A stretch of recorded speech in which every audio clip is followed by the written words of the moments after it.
Ito yung nabili natin na aquarium kanina. Ito yung gagamit natin sa pag-breed ng crayfish. So meron siyang ano rito, pinakang bintana para pag magpapakain ng isda or crayfish dito dadaan. Then yung hangin niya dito, may hangin sa rito si babaw. Ito. Then mayroon siyang ilaw.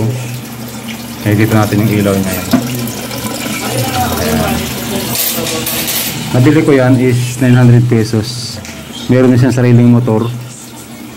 Tapos ito yung setup niya, ibabaw. Lalagyan na lang natin ng mga filter yan. Pag-aaralan pa natin kasi hindi natin kabisado yung paggamit nito kasi first time natin mag-aquarium. Then ito yung pinakang ano niya, tulo ng tubig niya. Ito yung base niya, medyo okay yung base niya. Yan. Ganda. Kompleto ko nabili yan. Lalagyan na lang ng isda yan. So waiting na lang tayo ng by next week siguro. Malalagyan na lang natin ng laman to. Yan.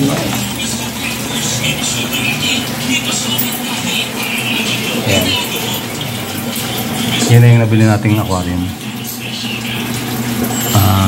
Ang target natin aquarium lang sana, kaso yung nabili natin is napaganda pa kasi may sarili siyang ilaw at saka may sarili siyang motor. Yan. Yan yung kabuuan niya.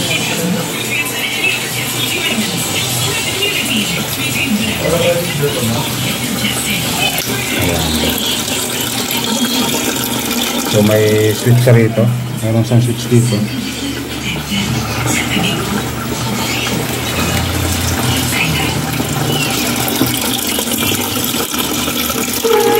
So hopefully by next week malagay natin ng crayfish to para makapag-umpisa tayo mag-breed ng crayfish, yung Australian red claw na tinatawag.